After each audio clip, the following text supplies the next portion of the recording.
Have you ever wondered what games you should keep or you should lose? Find out here at Purge Reviews. So to set up the game board, everybody's going to put their boat on the starting spot. Then you're going to take the 4 envelopes and you're going to shuffle them up, and you're going to put one, nobody's going to know what these are, put one face down on the finish line and the 3 of them up there.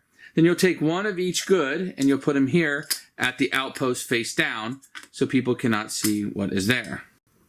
In addition, everybody's going to take their boat, take their 12 family members with their name of their ship on the back, and put them in their boat and take 1 warning flare. Once this is all done, you are set up and ready to play Jungle Cruise. The first thing you can do on a turn is you can always rearrange your crew. So let's say you had some crew missing here from your ship and you wanted to rearrange it. You definitely could do that and kind of spread people out so they're not all in one area or another. So the first thing you do on every turn is rearrange the crew. So the die you're going to have in the second step is you're going to have 3 peril die and 1 speed die. You're going to roll the speed die to move across the board. Whatever number you roll is the number of spaces you move.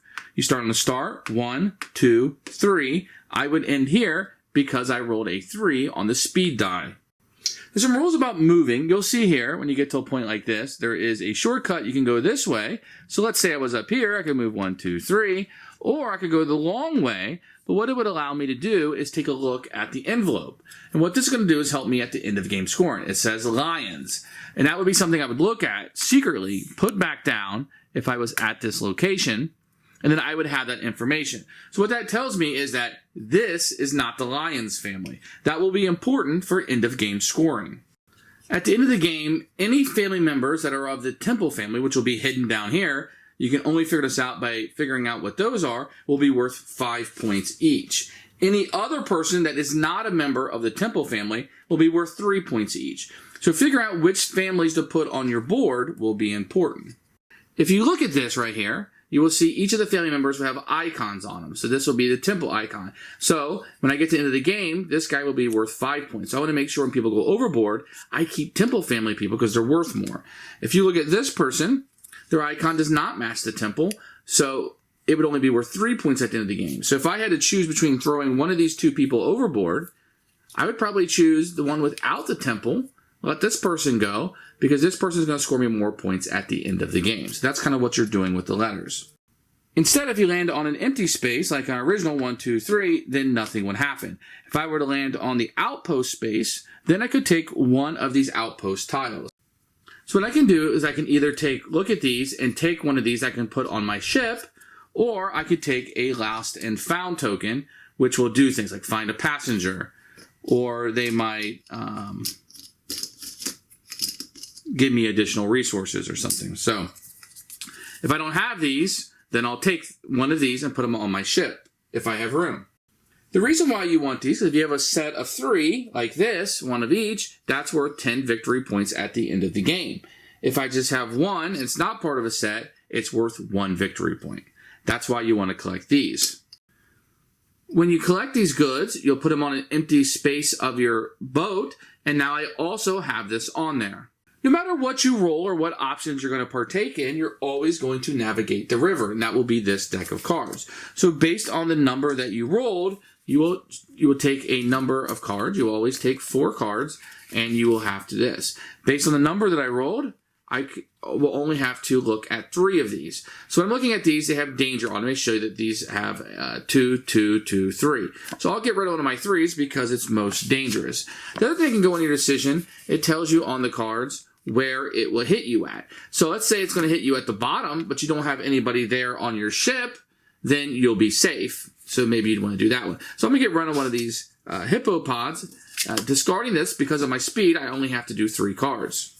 So I'm just going to show you how to do one of these, and once I do one, you'll know how to do all of them. So a hippo has 3 X's on it, doesn't mean it's dangerous, so I'm going to be rolling 3 dice. If I had chosen to do the Pride of Lions, I would only roll 2 dice because there's 2 X's there. So I roll all 3 dice. On each one of these, it will be a hit. If it comes up blank, it would be a miss. What this is going to tell me, I had 1 hit. I'm going to lose 1 person on the back of my ship. So I will look here at my ship, and this is what it looks like right now. And right here on my stern, I'm going to have to get rid of one of these. I can get rid of the goodie that I was able to receive or one of the people.